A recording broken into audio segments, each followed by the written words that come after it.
Hello folks, and welcome to Unit 5 of Ecopsychology, the Industrial Growth Society and its Discontents.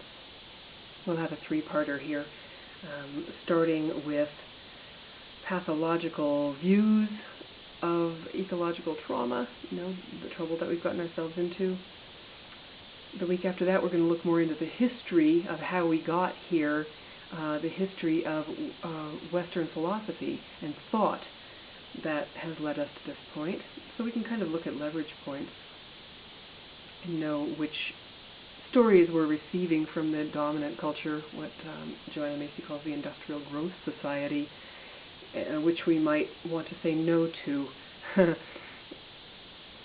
I'm trying to remember who it was. Walt Whitman said, "Examine all that you've been told and discard what insults your soul, and then your very life will become a great poem." And he goes on.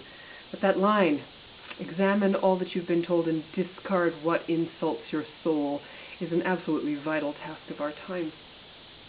But first we have to understand even how to begin to see the things that we've been told, because they're so deeply seated in us.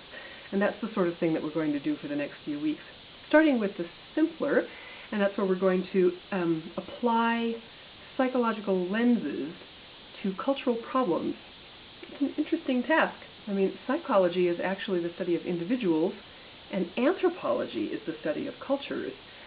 And it's kind of indicative, of the violence that our culture has done in the name of science, that we even consider those separate disciplines. What?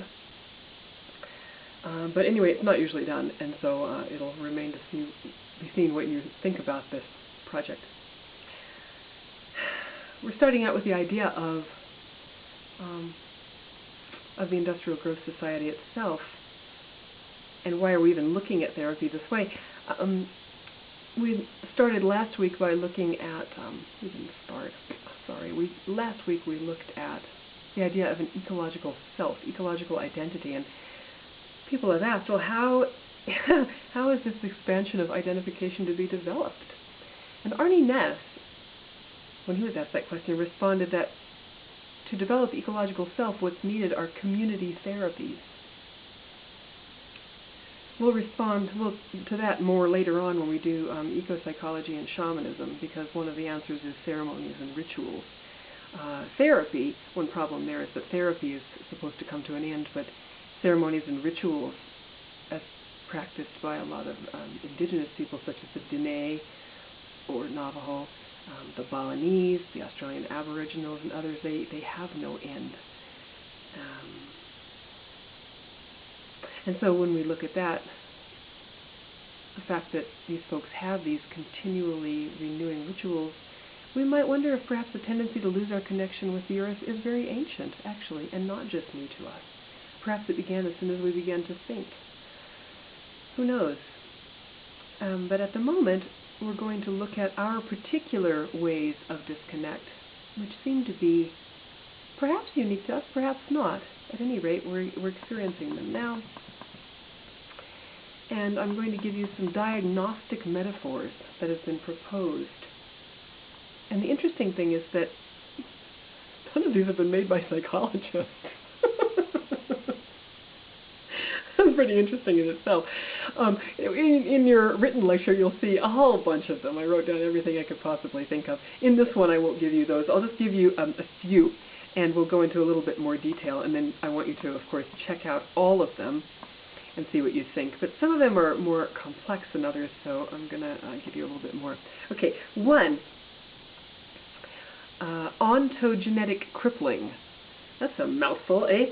Paul Shepard talks about this one in Nature and Madness, which you're going to read a bit of, the one chapter of in your text. He has books and books of this sort of thing. He feels that Western civilization has, in a nutshell, arrested our development. That there are normal developmental pathways that create a mentally healthy grown-up, and you can see the progression of these in surviving hunter-gatherer societies. There are 4 stages historically that are notable in breaking up and distorting our normal developmental pathways. One is agricultural domestication. We'll go into this more next week. The Desert Fathers he sees as a change, the Puritans, and the founders of mechanistic science. Basically, the idea is that neoteny, which is an extended immaturity period, needs ontogenetic support to become grown up properly from the culture, and that our society has progressively taken that capacity away. That as agriculture, for example, increased the distance between the growing child and a wild world of non-human nature, we no longer have to hunt and gather. We no longer have to know, oh, 3 deer came by 4 days ago. One was larger than the other. The small one has a hurt left foot, so we can probably get that one.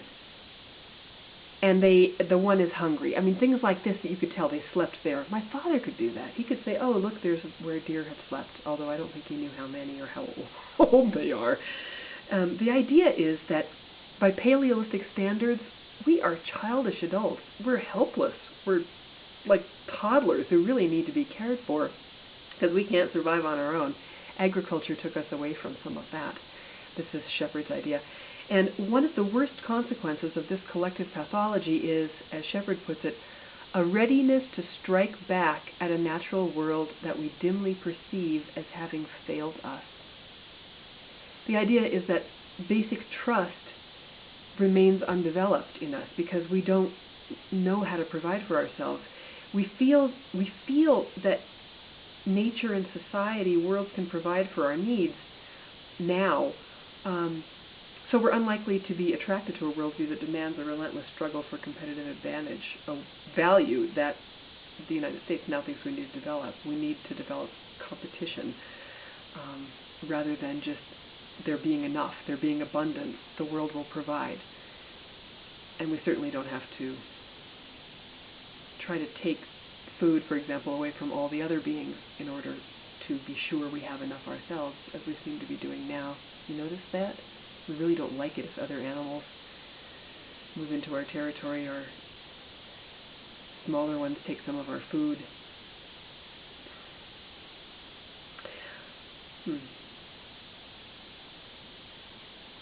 There's another thing that we miss from the previous way of life. One is the infant-caregiver relationship, a very deep, long infant-caregiver relationship providing a sense of unity, an existential attitude, a primary social tie, and a functioning nervous system, right?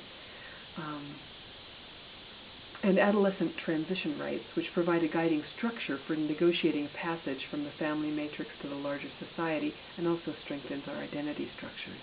So these things were all taken away with the growing industrial civilization. Okay, and now we're also domesticated into servitude to the corporate masters, but we won't go into that one. So that was ontological crippling.